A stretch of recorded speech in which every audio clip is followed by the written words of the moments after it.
नमस्कार दोस्तों, आज हम सीखेंगे एक्सेल के पीएमटी फंक्शन के बारे में, जो हमें किसी लोन या ईएमआई की हर अवधि की भुगतान राशि या इंस्टॉलमेंट अमाउंट निकालने में मदद करता है। अगर आपने कभी एक्सेल का पीएमटी फंक्शन इस्तेमाल किया है, तो आप जानते होंगे कि यह किसी लोन जैसे कार लोन हो गया, हाउस लोन यानी होम लोन हो गया, या पर्सनल लोन में ईएमआई निकालने के लिए यूज किया जाता है कि हमें हर महीने, हर हफ्ते या हर साल कितनी रिपेमेंट्स या कितनी भुगतान राशि हमें देनी पड़ेगी, उसके लिए यूज किया। अब सिंटेक्स देखें।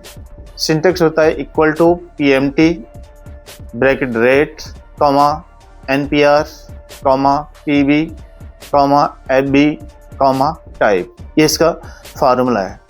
अब इस फार्मूले में हम आते हैं कि अंदर इसकी फार्मूले का क्या मीनिंग है कि रेट्स पीएमटी फंक्शन का नाम हो गया, पीएमटी फंक्शंस। उसके बाद रेट में आप इंटरेस्ट ऑफ रेट्स की कितनी परसेंटेज में आपने ये लोन लिया है। एनपीआर जो है आपके नंबर ऑफ पीरियड, कितने पीरियड के लिए लिया है, 1 साल, 2 साल, 5 साल, जितने भी है। उसके बाद पेमेंट्स, जो आपकी टोटल लोन है, लोन के अमाउंट हो गया, वो अमाउंट यहाँ पर आपको डालनी होती है। यानी रेट ऑफ इंटरेस्ट आपका मान लिया सपोज 5% है, यानी किस ब्याज रेट पर आपने लिया है वहाँ पर रेट में वो डालोगे। नंबर ऑफ पीरियड में आप लोन कितनी अवधि के लिए लिया है, कितनी किस्तों में अवधि, मान लें 1 साल के लिए लिया है तो उसकी 12 किस्त बनेंगी, 2 साल के लिए उसकी 24 किस्तें बनेंगी पर मंथ के हिसाब से। तो इस टाइप से हम पीवी यानी प्रेजेंट वैल्यू, यानी कितनी अमाउंट है, 5 लाख है, 10 लाख है, 1 लाख है, जो भी अमाउंट हमने लोन लिया वो इसका होता है, जहाँ पर आपकी पीवी हो।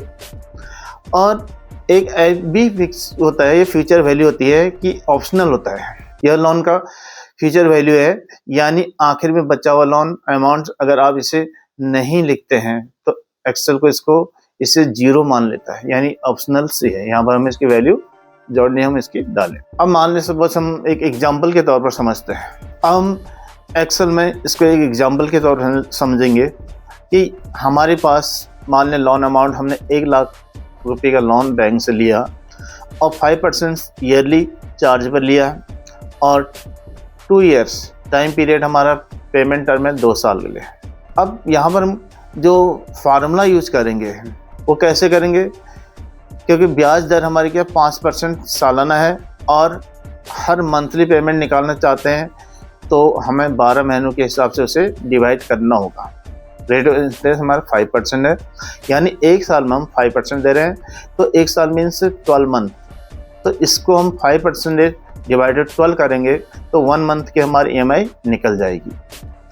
और अवधि कितनी, यानी पीरियड है, कितने पीरियड के लिए लिया हमने वो देखना पड़ेगा। हमने मान लें इसको 2 साल के लिए लिया है, एग्जाम्पल हमने 2 साल के लिए लिया है, तो 2 साल का मतलब यानी 24 मंथ, यानी हमारी किस्तें ईएमआई कितने बनेगी, 24 ईएमआई बनेगी।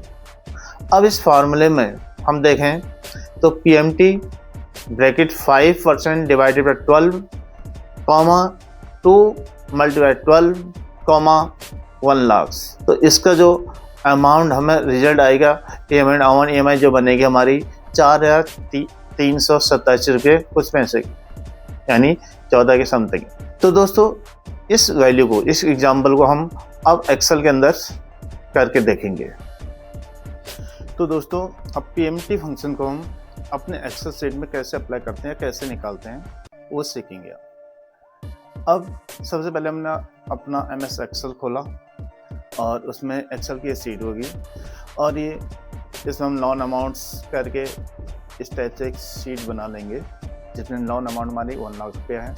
रेट ऑफ इंटरेस्ट 5%, यानी ईयरली जो है 5% हमें वो देना होगा। And loan of periods 2 years, यानी 2 साल के लिए हमने लोन लिया है। अब इसमें हम पीएमटी यानी हमारी क्या ईएमआई बनेगी वो निकालना चाहते हैं पर मंथ हमें, तो यहाँ पर पीएमटी के आगे ये हम कर्सर को ले जाएंगे, फिर इक्वल टू साइन लगाएंगे। कोई फार्मूला देने के लिए हमें इक्वल टू साइन लगाना होता है।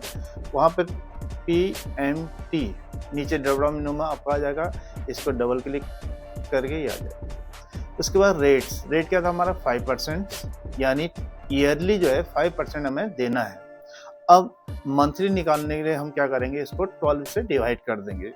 5% को डिवाइडेड बाय 12, देन कॉमा, उसको हमने कॉमा यूज किया।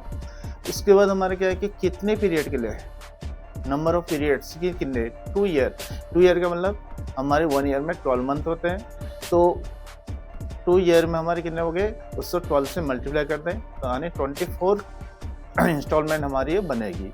तो 2 मल्टीप्लाई 12 कर देंगे, देन कॉमा, उसके बाद पीवी यानी प्रिंसिपल वैल्यू जो हमारी है, प्रिंसिपल वैल्यू क्या थी हमारी, ऊपर हमारा 1 लाख रुपए जो है ये हमने अमाउंट्स ले रखी है, तो इसको हम यहाँ पर टाइप करेंगे 1 लाख, ठीक है, ये आपका फार्मूला, ये वैल्यू, देन ब्रैकेट को क्लोज कर दोगे, उसके बाद एंटर की करिए तो ये हमारी निकल गई। तो 4,387 रुपये आमद। अब यहाँ पर आप देख रहे हैं कि हमारी ये वैल्यू क्या आ रही है, माइनस में आ रही है। इसको यदि हम पॉजिटिव वैल्यू करना चाहते हैं तो हमें जो प्रिंसिपल अमाउंट है फार्मूला के आगे वहाँ पर माइनस करना होगा। कैसे, देखिए ये चीज़ है, ये फार्मूला हमारा ये लगा है, यानी PMT 5% हो गया, जो हमारी 1 लाख है इसको पॉजिटिव ये नेगेटिव में रहे, क्योंकि नेगेटिव का मतलब कि हमारे अकाउंट में पैसे आए तो उसको नेगेटिव में लेता है, तो यहाँ पर माइनस कर देंगे, देन एंटर की करोगे तो ये पॉजिटिव में दिखा दे। 4,387 रुपया 14 पैसा हमारी पर मंथ EMI बनेगी। यानी हमने जो लोन अमाउंट्स 1 लाख रुपये ली थी और 5% हमने रेट ऑफ इंटरेस्ट पे लिया था और 2 ईयर के लिए, यानी टोटल हमारी 24 इंस्टॉलमेंट बनी, किस्त बनी, और पर किस्त हमारी 4,387 रुपये 14 पैसे हमने दिया। तो दोस्तों ऐसे हम अपने लोन या कोई भी होम लोन या कार लोन, किसी भी लोन की EMI निकाल सकते हैं।